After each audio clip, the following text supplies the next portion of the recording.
प्रेम मेरा प्रभु मेरी आराधना तेरे लिए प्रभु तेरे लिए। हृदय कमल मध्य निर्विशेष निरीहं हरिहर विधि वेद्यं योगी विद्यानगम्यं जन्म मरण भीति भ्रंशति स्वरूपम सकल भुवन बीज ब्रह्म चैतन्यानुकूलम। जीवन सर्वस्व पिता मोर परम आराध्य श्री लक्ष्मी माँ परम पूज्यपाद प्रभुपाद श्री श्री बरदागा तुलचरण कोटि कोटि प्रणाम। सत्संगर शिष्य आचार्य देव शिवाद पद्म कोटि कोटि प्रणाम। इष्ट परिवार समस्त शिवाद पद्म आभूमि प्रणिपात जनाई आज सत्संग संजय दायित्व पूज्य दादा को मोर प्रणाम। जय गुरु। उपस्थित समस्त कर्मी वृंद गुरु भ्राता स्नेमय मातृमंडली साधु सज्जन मंडली समस्त मोर प्रति प्रणाम जय निवेदन करे। जय परम सौभाग्य मोर आज संध्यारे परम दयाल श्री सीता श्रीपाद पंकज आपण मान संग सानिध्य दे से विश्व विभू को उपभोग कर अनुभव कर एक अपूर्व सुजोग लाभ कर सुजोग टी चिन्मय भाई एवं आपण मान समस्ते कर आपण मान पाखे मु कृतज्ञ। शारीरिक असुस्थता अच्छी सामूहिक भाव तेणु हुए मो कथा गुड़ आपण मान शब्द टे असुविधा हो पारे दयाक चल ने कथा जो कथा चिन्मय भाई कहते से कथा भितर हत से भली ज्ञान बुद्धि बोध अनुभव अनुभूति मोर नाई जे समस्त कथा मो प्रसंग कहले से समस्त धार मुधारे ना जे प्रकृत बड़ से अन्य को बड़ कर तोड़ा तार गोटे प्रवणता थाए।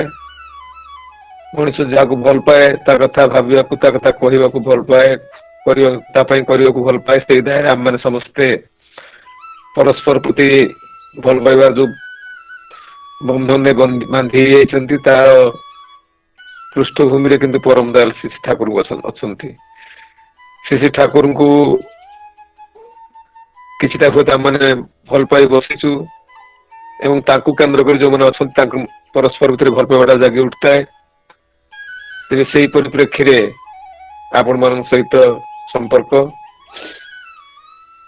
ए जगत रे साध्य नाई कार एभली मनुष्य के सृष्टि है ना हम जी की सामग्रिक भाव से विश्व विभू को जनमानस प्रकाश कर किसी ज्ञान किसी बोध किसी माने कथा भितर बरं से ही परिप्रकाश से गोटे शक्ति गोटे विभिन्न स्थान रे उपस्थित रही ता भली कर रखिंट श्री परमात्मा ईश्वर ईश्वर मूर्तिमंत प्रतीक भाव रे परम दयाल श्री ठाकुर किंतु धरागमन होता आम समस्त जानते।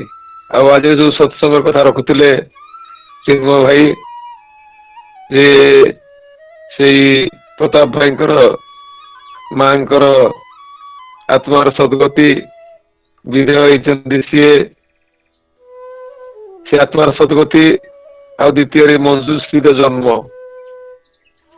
जन्म जन्म पर अवस्था मृत्यु पर अवस्था ये दुईटा जिनस प्रार्थना किंतु जो कथा को कहते चिन्मय भाई जे इह काल आ पर काल कथा जन्म पर जीवन मृत्यु पर्यंत जन्म परे मृत्यु पर्यंत जो अवस्था काल बोली कह जाए समय सीमाटा काल मान समय जो समय सीमा जन्म ठार मृत्यु पर्यंत जो समय सीमा आम कह काल आ मृत्यु ठार पुणी जन्म पर्यंत जो अवस्था को आम कह पर काल नहीं गीता रे प्रभु श्रीकृष्ण कहते जे जा जन्म होती जातस्य ही ध्रुव मृत्यु नहीं जातस्य ही ध्रुव मृत्यु जहाँ जात होती तार निश्चित मृत्यु हम ये जन्म होती तार मृत्यु हम पुणी कहते ध्रुव जन्म मृतस्य जार मृत्यु होती से पुणी जन्म नब कथाटा टिके कॉन्ट्राडिक्टरी लगी पारे किंतु इटा निश्चित वास्तव कथा जात ध्रुव मृत्यु जन्म हेले मरिबा को हुए कारण ये सत्ता जी सी केवल जन्म मृत्यु आवर्त मध्य आसता है नहीं सत्ता थिले ही अस्तित्व स्फुरण हुए सत्ता जदि अच्छी तार अस्तित्व अच्छी that exalts the existence is called being जोटा सत्ता को जोटा अस्तित्व स्फुरण घटाए जो शक्ति कहतु जहाँ अस्तित्व स्फुरण घटाए अस्तित्व को एक्जिस्टेंस टाकू स्फूर्त कराए एक्जिस्टेंस टाकू मैनिफेस्ट कर कथा टी कष्ट हो पारे तेरे सीटा कहुए अस्तित्व को वर्धनशील कराए ताई हूँ सत्ता आ जीवन संवेग मत ताई जन्म मनीष हुए जन्म पूर्व जन्म पर कथा जन्म पर सत्ता अस्तित्व समन्वित होकरी गोटे जीवन परिभाषा नहीं कि मनीष पाखक आसता है कहले सत्ता समन्वित अस्तित्व ही जीवन जीवन संपर्क में परम दयाल श्री ठाकुर जिते प्रांजल भाव अंततः आम मान निकट किसी कथा रखिंट कौन शास्त्र पुराण रे वेद वेदांत अंततः ये सहज बहु कथा लिखाई सहज भाव कथा गुड़िक आसी ना परम दयाल श्री ठाकुर कहते यदि प्रकृत में सत्ताधारी ही जन्म मृत्यु व्यवधान भीतर आसी थाए से समय जो तार एक्जिस्टेंस थाए तार अस्तित्व थाए तार विकास किंतु अच्छी जो अस्तित्व नहीं से विकास किंतु नहीं देहटा देह धारण करी आम चलमान ये संसार अच्छु बोली आम मान चिंता कर जीवन संपर्क में यदि अस्तित्व नहीं ये सत्ता को अनुभव कर कौन से रास्ता ही नहीं जदि सत्ता नहीं तो अस्तित्व माने किसी नहीं कारण अशरीरी जो आम कह अशरीरी देह आत्मा विगत हो जाए देह तार जीवन टा किसी नहीं गोटे continuous flow of conscious existence चेतन सत्तार गोटे क्रमागति ये जो चेतन सत्ता आज यही देह रे अच्छी या पूर्व कौ देह रे थिला या परे भी कौ देह रे आसीबो किंतु पूर्व कौ देह आसीथिला ता हमको जाना नहीं ता हमर मने नहीं आउ जते या परे कौ देह रे आसीबो ता मध्ये हमको जाना नहीं किंतु आज यही देह रे अच्छी हमें देखुछु अनुभव करूछु ए सब कथा अतएव यदि मनुष्य जीवन को संपूर्ण भाव जाना चाहे तार अस्तित्व दरकार आधार दरकार जीवन सत्य से गोटे आधार कंटिन्यूअस फ्लो चेतन सत्तार गोटे क्रमागति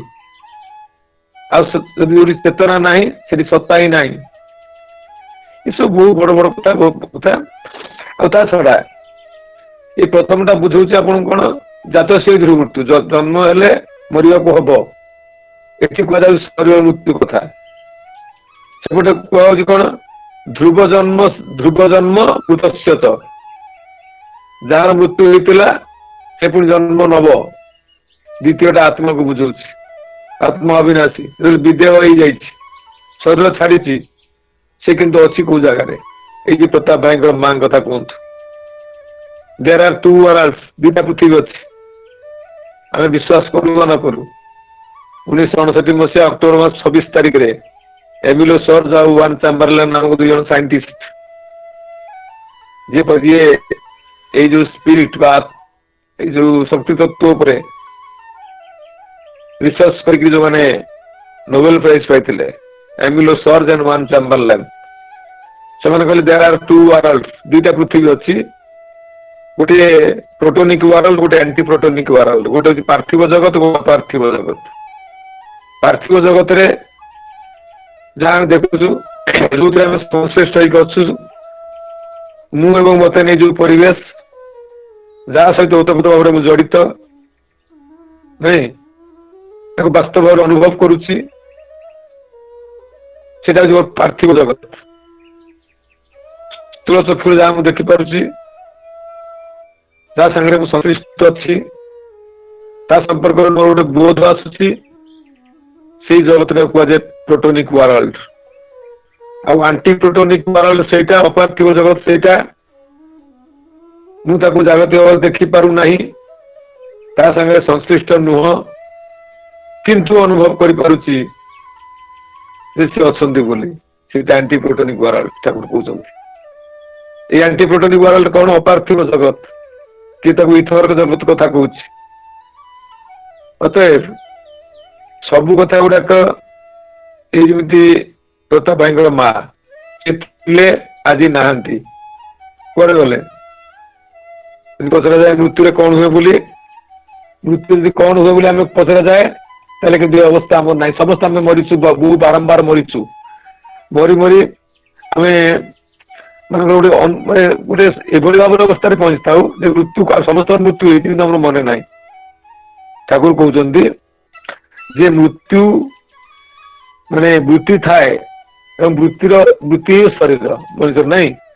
ପ୍ରତ୍ୟେକଟି କୋଷର ଗୋଟେ ସୂକ୍ଷ୍ମ ଅବସ୍ଥା ଅଛି, ଆଉ ସେଇ ସୂକ୍ଷ୍ମ ଅବସ୍ଥାରେ ମଧ୍ୟ ମୃତ୍ୟୁ ପରେ ବି ସେଇ ସୂକ୍ଷ୍ମ କୋଷ ଗୁଡିକ ଅକ୍ଷତ ଥାନ୍ତି। ମଲା ପରେ ବି ଏଇ ଯୋଉ କଥା କୁହାଯାଉଛି ଡିଏନଏ, ଗୋଟେ ଶବ୍ଦ ଆପଣ ମାନେ ସମସ୍ତେ ପରିଚିତ ଥିବେ, ଡିଏନଏ କଥା କୁହାଯାଉଛି ଯେ ଭେରି କଣ ମାଇକ୍ରୋ ଲାଇଫ ୟୁନିଟ, ଯୋଉଟା ମୁଁ କହୁଛୁ ଅତି ସୂକ୍ଷ୍ମ ଅବସ୍ଥା ଅଛି। ମୃତ୍ୟୁ ପରେ ବି ସେଇ ସୂକ୍ଷ୍ମ କୋଷ ଗୁଡିକ ଅକ୍ଷତ ଥାନ୍ତି। ତାକୁ କୁହାଯାଏ ଚିନ୍ମୟ ଦେହ ବା ଭାବ ଦେହ। ସ୍ଥୂଳ ଦେହଟା ନାହିଁ, କିନ୍ତୁ ଭାବ ଦେହଟା ଅଛି ବା ଚିନ୍ମୟ ଦେହଟା ଅଛି। ଆମେ ତାକୁ କହୁଛୁ କଣ? ଯେ ଏଇଟା ସୂକ୍ଷ୍ମ ଶରୀର ବୋଲି। ଆଉ ସେ ମୃତ୍ୟୁ ଗୁଡିକ ଥାନ୍ତି। ମୃତ୍ୟୁ ସମୟରେ କଣ ହୁଏ? ଠାକୁର ଗୋଟେ ଡେଥ ଥିଓରି ଠାକୁର ଦେଇଛନ୍ତି। ମୃତ୍ୟୁରେ କଣ ହୁଏ ଠାକୁର ତାକୁ ସାର୍ବଜନୀନ କରିଦେଇଛନ୍ତି। କହୁଛନ୍ତି ମୃତ୍ୟୁ ସମୟରେ ପ୍ରଥମେ ଗଭୀର ଅନ୍ଧାର ଆସେ, খুব গভীর ଅନ୍ଧାର ଆସେ। ଏତେ ଅନ୍ଧାର ଯେ ଯୋଉଟା କୁହାଯାଏ କଣ ଡାର୍କ, ଆମର କହୁଛି କଣ ଡିପ୍ ଡାର୍କ ବୋଲି ଠାକୁର କହିଛନ୍ତି ତାକୁ। ଏବଂ ସେଇ ଯୋଉ ଅନ୍ଧକାର খুব ଅନ୍ଧାର ଆସେ, ତାପରେ ଗୋଟେ ଡାର୍ଜିଲିଂ ଲାଇଟ୍, ଆଖି ଝଲସା ଆଲୋକ। ଆଖିରେ ଯେମିତି ଟର୍ଚ ପକେଇଦେଲେ ଆଖି ଯେମିତି କିଛି ଦେଖିପାରେନି, ସେଇଭଳିଆ ଆଖି ଝଲସା ଗୋଟେ ଆଲୋକ ଆସେ। ତାପରେ ପ୍ରଚଣ୍ଡ ଢଙ୍ଗ ଢଙ୍ଗ ଶବ୍ଦ ହୁଏ। ଏଇ ଶବ୍ଦର ଚୋଟରେ ସବୁ କିଛି ବିଚ୍ଛିନ୍ନ ହେଇଯାଏ।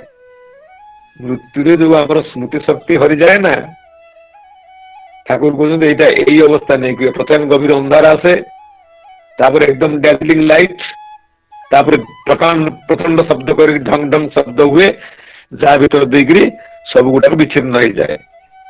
ଏବଂ ସେଇଠି ଯିଏ ତାକୁ ସହ୍ୟ କରିପାରେ, ରେଜିଷ୍ଟ କରିଦେଇପାରେ, କଣ୍ଟିନ୍ୟୁଟି ଅଫ କନସିୟସନେସ୍, ତା ଭିତରେ ଗୋଟେ ଚେତନାର ଗୋଟେ କ୍ରମାଗତି ରିଟର୍ନ କରିପାରେ। ତାକୁ କହୁଛନ୍ତି ଆମମାନଙ୍କ ଜୀବଦଶାରେ ମଧ୍ୟ ଆମେ ଦେଖିବାକୁ ପାଇବା ଯେ ଇଷ୍ଟଙ୍କ ଉପରେ ଅତ୍ୟନ୍ତ ନିଶା ରହିଲେ, ଠାକୁରଙ୍କ ଉପରେ ଗଭୀର ନିଷ୍ଠା ରହିଲେ, ଆମମାନଙ୍କ ଭିତରେ କଣ ହୁଏ? ରୋଗ, ସୁଖ, ଦାରିଦ୍ର୍ୟ, ଦୁଃଖ, ଦାରିଦ୍ର୍ୟ, ଅପମାନ, ଏସବୁ ପ୍ରତିକୂଳ ପରିସ୍ଥିତି କୌଣସି ଗୁଡାକ ଆମେ କଣ କରୁ? ଆମକୁ ବାଧା ଦେଇପାରେ ନା, ଆମେ ଇଷ୍ଟକର୍ମରେ ଲାଗି ଯାଇପାରୁ। କାହିଁକି ନା ତାଙ୍କ ପ୍ରତି ଗୋଟେ ନିରବଚ୍ଛିନ୍ନ ଭାବ ନେଇକି ଆମେ ରହିଛୁ ଦେଖାଯାଏ। ଆଉ କେତେ ସମୟ ଦେଖାଯାଏ ଯେ ଆମେ ସାମାନ୍ୟ ପରିସ୍ଥିତିରେ ମଧ୍ୟ ଆମେ ଭାଙ୍ଗି ପଡୁ। ଠାକୁର କହୁଛନ୍ତି ଏସବୁ ଭାବର ବିଭିନ୍ନତା ମାତ୍ର। ଆଉ ଏ ଜନ୍ମ ମୃତ୍ୟୁ ବ୍ୟାପାର ବହୁତ ଗୋଟେ ବହୁ କଥା ତା ସମ୍ପର୍କରେ କୁହାଯାଇଛି। ଶ୍ରୀ ଶ୍ରୀ ଠାକୁର କହୁଛନ୍ତି ଯେ ଇହ କାଳ ମାନେ ହଉଛି ଜନ୍ମ ପରେ ମୃତ୍ୟୁ ପର୍ଯ୍ୟନ୍ତ ଯୋଉ ସମୟ ସୀମା, ତାକୁ କେମିତି ତୁମେ ମ୍ୟାନେଜ କରିଚାଲିଛ। ଆଉ କାରଣ ମୃତ୍ୟୁ ପରେ ପୁଣି ଜନ୍ମ ପର୍ଯ୍ୟନ୍ତ ତୁମର କିଛି କରିପାରିବାର ନାହିଁ, କାରଣ ଅତି ଦୈହିକ ସତ୍ତା ଜାଣିତା କାମ କାମନାର ଭରେ। ଅତୀତ ବିଗତ ଇତିହାସ ତାର କିଛି କରିବାର ନାହିଁ। ପ୍ରତ୍ୟେକଟି ସତ୍ତା ଚାହେଁ ସେ କିନ୍ତୁ ଅସ୍ତିତ୍ୱ ଧାରଣ ଅସ୍ତିତ୍ୱକୁ आधार करी उद्विग्न ही उठिब। अतः मृत्यु पर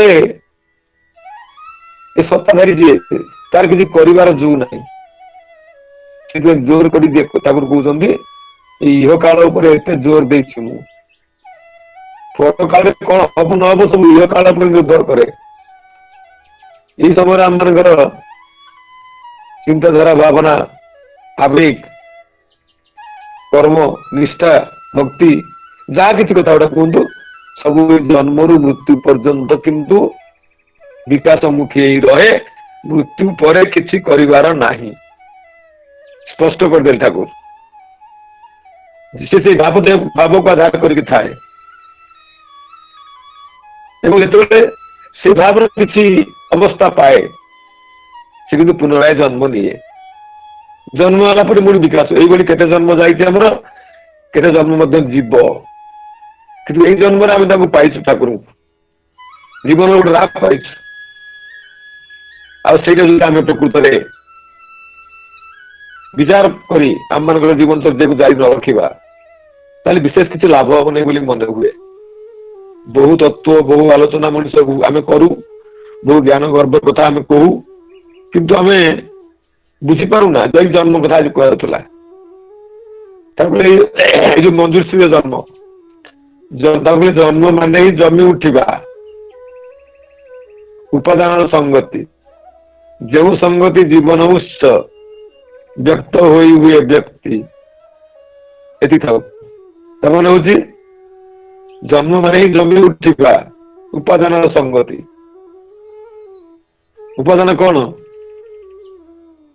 शरीर मिली पंचभूत हीट अफ तेज मरुत्युम आ मृत्यु शरीर शरीरटा पंचभूत को रूपांतरित करण हो गला आ पंचभूत को विहित विन्यास भीतर दे आम शरीर पाइले बापा माँ कतृक एवं मृत्यु पंचभूत से मिशीगला किंतु ठाकुर कहते ये जो देहटा तुम पाइल ये देह भितर किंतु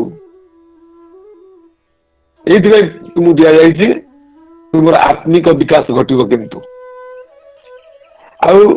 आम किसी कर्म गति रहा कारण कर्मटा स्थिर करदे यह काल करू तुझा उन्नति बा अवनति पर काल तोर कर जो ठाकुर बांटी देते समय करवाटा यह काल कर समस्त किसी कर्मराजी गुड़ाक परवर्ती अवस्था मोर भाव माने भाव रूप मो भर विद्यमान हम जहाँ मुझे रेस्ट करी पर काल यही काल कर समस्त किसी कर्मर जो प्रभावटा उपरे मोर पर काल किंतु निर्भर करे कारण ये कर्म को बाद दे किसी कथा नहीं आ कर्मटा भाव रूपांतरित नई तार उपाय नहीं बहुत कष्टिया व्यापार।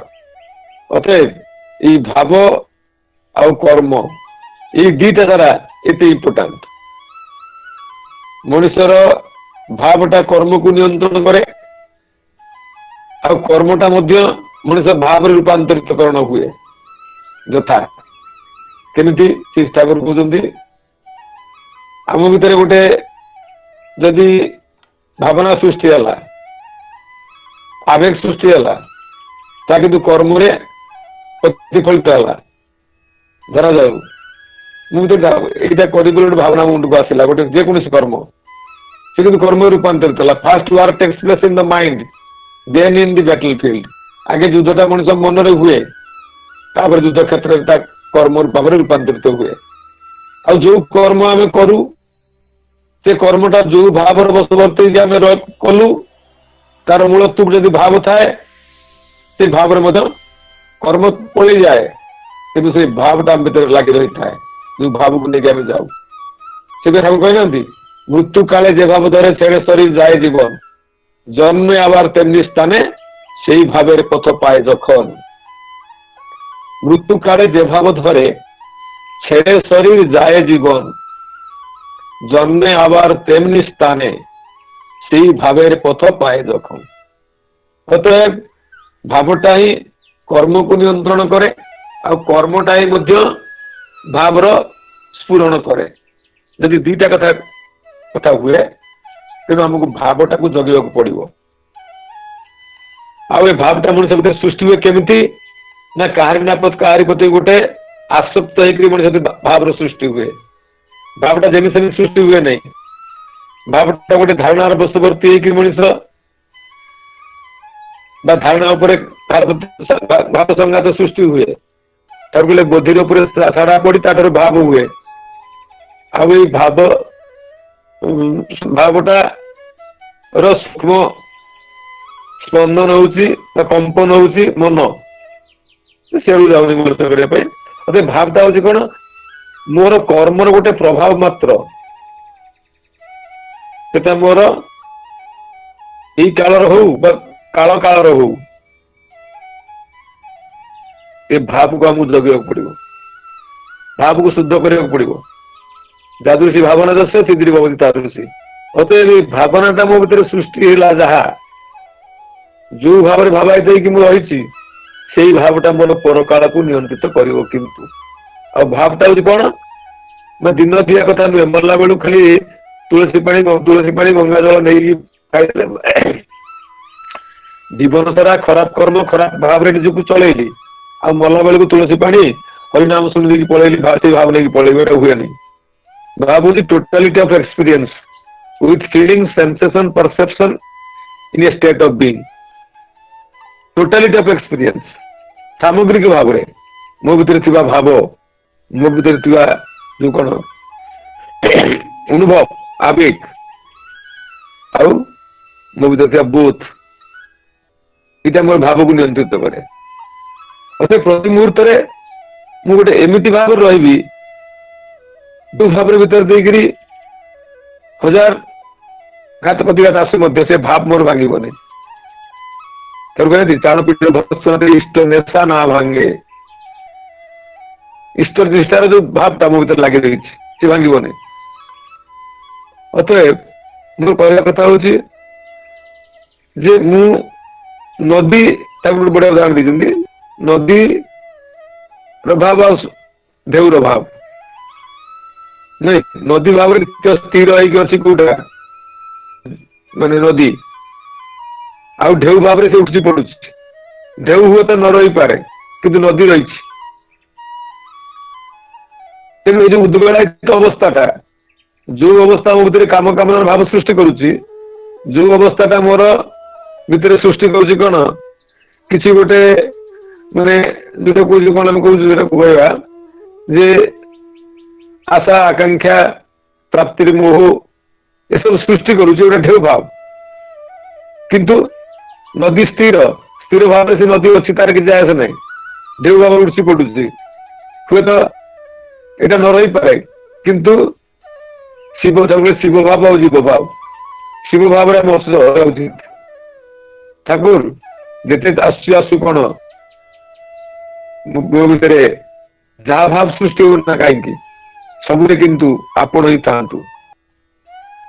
था दुख आसु कष्ट आसु अभियोग आसु जहा हो ठाकुर से कहले जीवन आम जो थाए यह काल पर काल मान यह कालर समस्त किसी करित्य भावना समस्त किसी आवेग आ समस्त किसी बोध यहाँ नियंत्रित करदेव पर काल से ठाकुर कहले यही जन्म यही देहरे यही परिवेश से तुम मैंने किंतु जीवन को उपभोग कर चल जन्म हो जीवन चले द्योतन ताले जन्म दीति जहिरे थाए विवाहटा तेन असल कथा जन्म धुति जहिरे बहे जन्म है आम कौन करती जो विवाह भीतर देखी जन्म धृतिटा कौन हेबी न निर्भर करे से यह काल सब बड़ इम्पोर्टाट कथा है तुम्हें जो जन्म धृतिटा को ये थाए तेणु उपयुक्त विवाह तुम्हें कर चल विवाह ठीक कर चल आ जीवन टा सबुठारे अच्छी जीवन अच्छी सबुठारे ही तो तथापि धरी रखे ना केउ बंचे जहिरे ताकू बंचाई रखे ना कहीं तारी ढेउ जीवन समस्त उत्स ईश्वर एक आम बुझी था सबू कम पाखे रेस्ट करवा दरकार नहीं तर कहते जीवन अच्छी सबुठारे ही तो तथापि धरी रखे ना केउ गोड़ी पथर भी जीवन अच्छे माटी जल भी अच्छी प्राण सत्ता जोठारे अवधारित ताही किंतु ईश्वर दान आम सत्ताधारी अच्छु कि आम मान लक्ष्य बा गति आ गंतव्य होती ईश्वर से ईश्वर आड़ को नमुहे आम किंतु उपाय ना जदि आम बचा जदि आम चाहू कौन ए जीवन प्रति सुविचार चाहू तो करने बाध्य आम किंतु थार कहले जीवनटा तो नय को फांका नग किंतु अर्थहीन जेमन छांचे ढालामी ताके तेमनी धंचे हबी रंगीन जीवनटा केवल फांका नुह अर्थहीन नुह जो छांचे ढाला से ही छांचे आम जीवनटा तैयारी हम बाँचते हले बाँचार विधान मेने तुम्हें चलते हबे नईले बांचन बांचबे ना किंतु निछक जार नामे जावे बंचिया को हेले आमको बंचार विधान जहा ताकू मानि चलिया पड़ो यहीटा ही हम इह कालर वास्तव माने कौन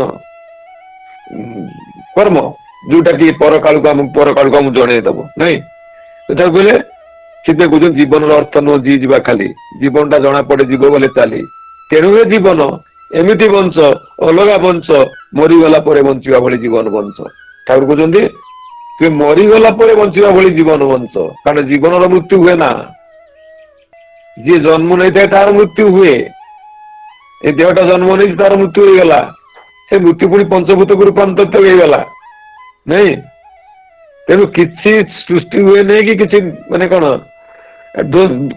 नष्ट हुए नहीं सी खाली गोटे transformation from one form to another गोटे ऊपर आ गोटे रूप को रूपांतरित करण तेणु ठाकुर कहले से कहुए नहीं नर देहहीन मूर्तिका नुह नारायण तार जीवन रस महाचेतनार अंश से एक विकास पाई शरीर बस ए मनुष्य देहटा हीन मूर्तिका नुह नर देह नुह हीन मूर्तिका नुह नारायण तार जीवन रस महाचेतनार अंश से एक जो आगुरी कहती चेतना कथा कहती चेतना नथिले सत्ता नहीं तेणु महाचेतनार अंश आम सबू आ तार उत्स जी सी किंतु नारायण नहीं तार कहना जीवन वृद्धि उत्स जी सी ही किंतु नारायण स्वभावटा जार यही धरणर सी ही मूर्त अवतरण सी आम जीवन में आस ठाकुर सी आम जीवन में अच्छा बाधीमात जीवन किंतु दुखर कथा आम सबू पाई मध्य जीवन को जमी चलैबा कथा सेमि चलै पारुना फल इह काल जीवन परिभाषा आम पाखे स्पष्ट हो उठेना जीवन सब प्राप्ति प्राप्ति पर अप्राप्तिर मोह आम भीतर लगी रही है तो रामदास श्री ठाकुर कहते तुम्हें जीवन में कौन चाह बा न चाह बड़ कथा नुह कौन पाइच बा न पाइच बड़ कथा नुह तुम्हें कौन हेच बा न हेच बड़ कथा नुह बरं तुम जीवन लक्ष्यटा कौन ये लक्ष्यटा को स्थिर कर यदि लक्ष्य स्थिर होता है आ तुम्हें चलवा आरंभ कर हुए तो यही जन्म कथाटा कहली आम धरतु जीवन लक्ष्य आमर अच्छी लक्ष्य पहुंचा 5000 किलोमीटर रास्ता यही जन्म जदि मु 5 किलोमीटर भी चलिली से रास्तार हुए तो पर जन्म आउ 10 किलोमीटर चलि तापर जन्म 100 किलोमीटर चलि एमती गंतव्य पहुंची किंतु जदि जीवन रास्ता को परिवर्तन करी लक्ष्य जदि मो स्थिर नहीं धारणा आवेग बोध जदि मो स्थिर नहीं मु चाहूँ बालेश्वर चाहूँ कटक जावाई बालेश्वर बस किंतु बारिपदा बस रे ताजमी संभव नुह पहुंचा संभव नुह से भाव में आम मान अवस्था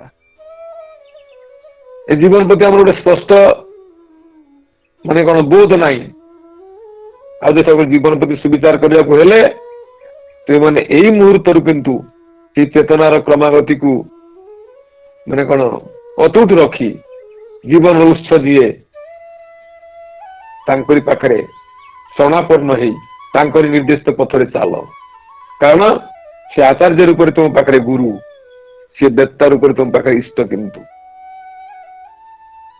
निष्ठ आचार्य को आम जीवन लाभ कर जीवन गति और गंतव्य को आम स्थिर कर किसी असुविधा ना କିନ୍ତୁ ଆମେ ଚାଲି ପାରୁନା। ଏଇଥିପାଇଁ ଆମ ଜୀବନରେ ଆମ ମାନେ ସମସ୍ତେ ବିଭିନ୍ନ ପ୍ରକାର ଇଲ୍ୟୁସନ ମାୟାରେ ବାନ୍ଧି ହେଇଯାଉ। ଠାକୁର କହୁଛନ୍ତି ଏଇ ମାୟା ମାନେ ଆଉ କିଛି ନୁହଁ, କିଛି ନ କରି ପାଇବାର ଯୋଉ ଗୋଟେ ମନୋବୃତ୍ତି ବା ଅଳ୍ପ କରି ବେଶୀ ପାଇବାର ମନୋବୃତ୍ତି ବା ତଥାକଥିତ କିଛି ଗୋଟେ ମାନେ ଯୋଉ ପ୍ରାପ୍ତିର ମୋହ ପ୍ରତି ମୁହୂର୍ତ୍ତରେ ମଣିଷକୁ କିନ୍ତୁ କୁପଥରେ ନେଇଯାଏ। ଆମେ କହୁଛୁ କରିଲେ ଯେମିତି କର୍ମ ସେମିତି ଫଳ ବୋଲି, କିନ୍ତୁ କରିବା ସାଙ୍ଗରେ ଫଳଟା ସେମିତି ହୁଏ ଯାହା ମୁଁ করে তা ମୁଁ পায় नहीं। তারপরে করবে যেমন চলবে যেমন ফলবে তেমন মিলবে তাই। শিষ্ট ভাবে সুপথে চল, নিষ্ঠার ছাড়া বাড়াই নাই। যদি কর্ম আমার করিবার থাকে তারপরে কিন্তু নিষ্ঠা ରହିବା ଦରକାର, ଆଉ କର୍ମଟା ପୁଣି ସତ୍କର୍ମ ହବା ଦରକାର ଏବଂ ତା ମଧ୍ୟ ଅନକଣ୍ଡିସନାଲ ହବା ନିଃସର୍ତ୍ତ ହବା ଦରକାର। ଆଉ ତା ପୁଣି କଣ କୌଣସି ପ୍ରକାରରେ ଭାବ ସନ୍ଧି ବି ହବା ଦରକାର। ଶ୍ରୀ ଠାକୁର କହୁଛନ୍ତି ଅତଏବ ଠାକୁର ସତ୍ ପথে তুই মন দিয়ে রস চলায় সারায় করিস তাই, দুর্ভাগ্য তোর যাবে রে দূরে ଦେଖିବି ক্রমে নাই বালাই। বালাই মানে ঝিঞ্ঝট। ଦେଖିବ ଯଦି ସତ୍ପଥରେ ଆମେ ଥାଆନ୍ତି ନା, ତାହା କିନ୍ତୁ ନିଶ୍ଚିତ ଭାବରେ ଦିନେ ଏ ଜନ୍ମରେ ହେଇନି, ଆର ଜନ୍ମରେ ତାର ଜନ୍ମରେ ହୁଏତ ନିଶ୍ଚିତ ଭାବରେ ସତ୍ଟା ହିଁ ସତ୍, ଯାହାର ଅସ୍ତିତ୍ୱ ବିଦ୍ୟମାନ ତାକୁ ସର୍ବକାଳୀନ ସତ୍ୟ। ଯାହା ଅସତ୍ ତାହା କିନ୍ତୁ କେତେବେଳେ କୋଉ ମୁହୂର୍ତ୍ତରେ ଲିଭିଯିବ, କେତେବେଳେ କୋଉ ମୁହୂର୍ତ୍ତରେ ଆମକୁ ମାନେ ଗୋଟେ ରସାତଳଗାମୀ କରେଇଦବ ତାର ଇୟତ୍ତା ନାହିଁ। ତେଣୁ ବହୁ କଷ୍ଟ ହେଲେ ମଧ୍ୟ ଆମେ ସେ ସତ୍ ରାସ୍ତାରେ ରହିବା, ସତ୍ ପଥରେ ରହିବା, କାରଣ ଆମେ ସଦ୍ଗୁରୁଙ୍କର ଶରଣାପନ୍ନ ହେଇଛନ୍ତି। ମୋର କହିବା ତାତ୍ପର୍ଯ୍ୟ ହେଉଛି ଇହ ଲୋକରେ ଆମେ ଯଦି ତାକୁ ଇହ ଲୋକଟାକୁ ଯଦି ଆମେ ପ୍ରକୃତରେ ସୁନ୍ଦର କରିବାକୁ ଚାହୁଁ, ତାହେଲେ ଇହ ଲୋକରେ ସେ ସଦ୍ଗୁରୁଙ୍କ ଶରଣାପନ୍ନ ହୋଇ ରହିବାକୁ ପଡିବ। କାରଣ ସଦ୍ଗୁରୁ ସିଏ ସତ୍ତାଟାକୁ ଜାଣନ୍ତି, ଯିଏ ବ୍ୟକ୍ତି ସହ ପରିବେଶ ସାତତ ଦି ଉଦ୍ଭାସିତ ସଦ୍ଗୁରୁ ସେ ସବିଶେଷ। ତାଙ୍କରି କଥାରେ ମୁଁ ଚାଲିବି, ତାଙ୍କରି କର୍ମଟା ମୋ ଜୀବନର ମୁଖ୍ୟ ହବ, ତାଙ୍କରି ଚିନ୍ତାଟା ମୁଖ୍ୟ ହବ ନାଇଁ। ଆଉ ସେଇଠି ଯତ୍ନବାନ ଆମେ ହବା, ତାହା ହିଁ ଇଏ କାଳରେ ଏ ଜୀବନ ପ୍ରତି ଗୋଟେ ସୁବିଧା, ତାହା ନହେଲେ କିନ୍ତୁ ହବନି।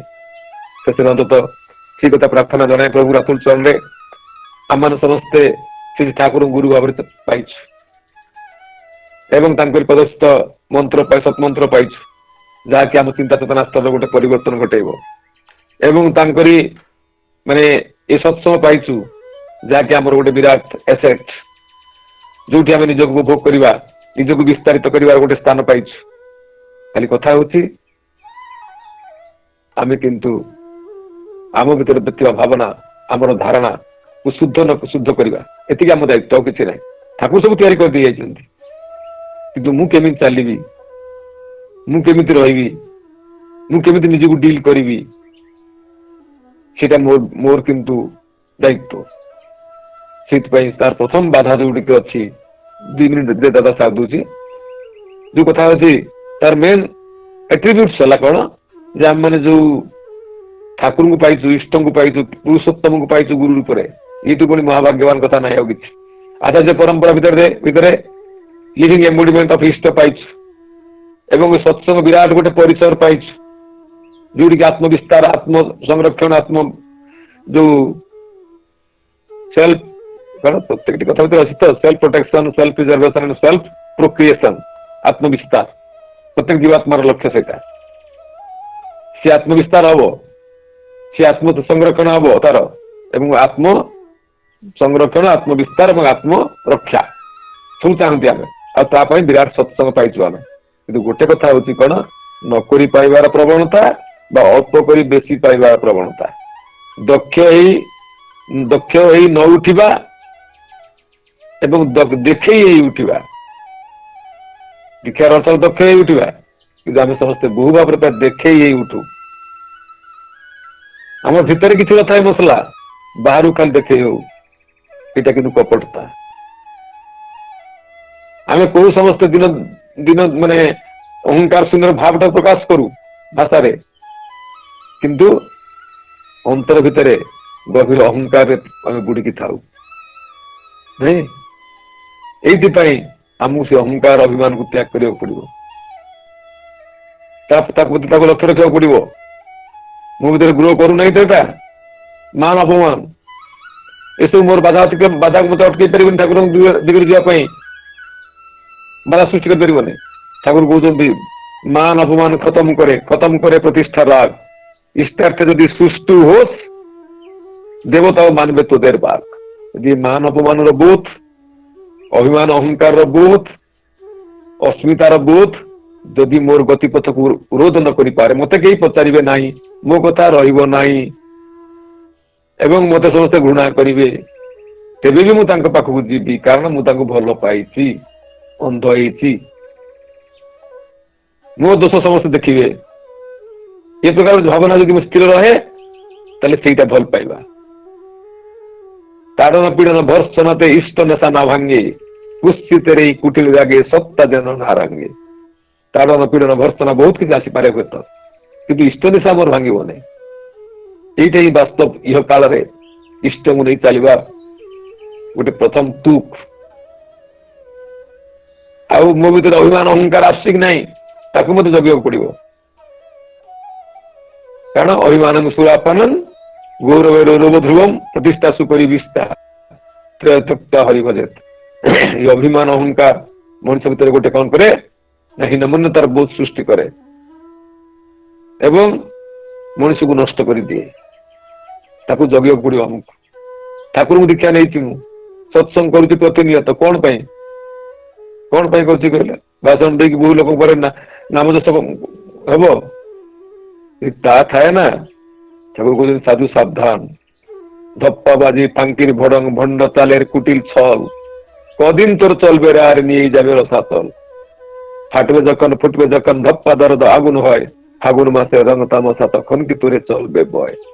तेणु प्रति मुहूर्त मनुष्य हिसाब से आम ठाकुर किसी समय दौ, अर्थ दौ, आ से समय अर्थर प्रकृत विनियोग होउछि कि नाही निर्भर करे आम अंतर भीतर भावना, आम हृदय भावना। मुझे किसी कपटता करू नहीं तो कपटी व्यक्ति धर्म राज्य में पशिबार अधिकार नहीं। बी प्रैक्टिकल एवं प्रकृत हवा आम प्रकृत है सीटा जहाँ मोर वास्तव परिणति पहुंचे दब मते। अतएव आसतु परम दयाल श्री ठाकुर मंत्र शिष्य आम यह काल आज अच्छु, ये काल मत दिन पर काल हम आईतिर संचित समस्त किसी भावना राजी मोर पर काल को नियंत्रित कर पर काल से भावना राजी किंतु मोर पुणी थे यह काल आसो जगत को।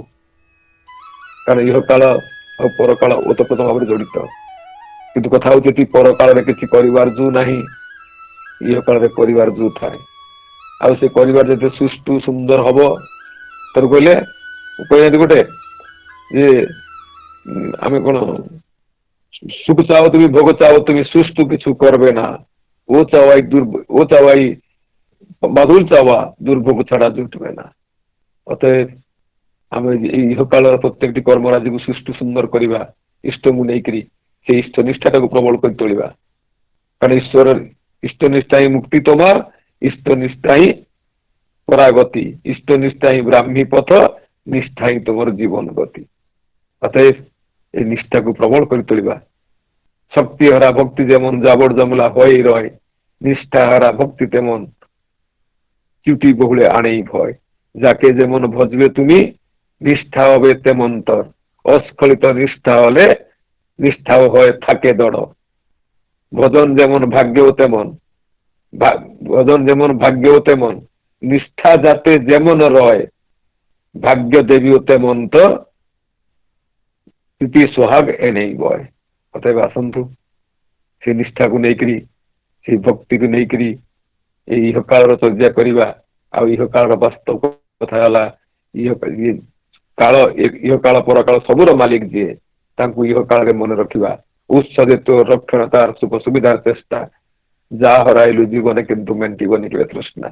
अतएव neglect to the source is deprived of resources. से उत्समुखित भाव नहीं करी जेते आम रहा यह काल पर काल से नियंत्रित हम से सुंदर हो उठिब एवं से पर काल पुणी यह काल आम पाखे आहरी आमको उपभोग कर वास्तव जीवन संज्ञा। पैसे से समस्त शांति स्वस्ति सुदीर्घ इष्ट मो जीवन कामना करी मोर वक्तव्य गीत रखे शारीरिक असुस्थ भितर कौन याडू साडू कही भूल भ्रांति कही क्षमा करेंगे परिशेष समस्त पुण्य थे शांति स्वस्ति सुदीर्घ इष्टिम जीवन कामना करे जय गुरु।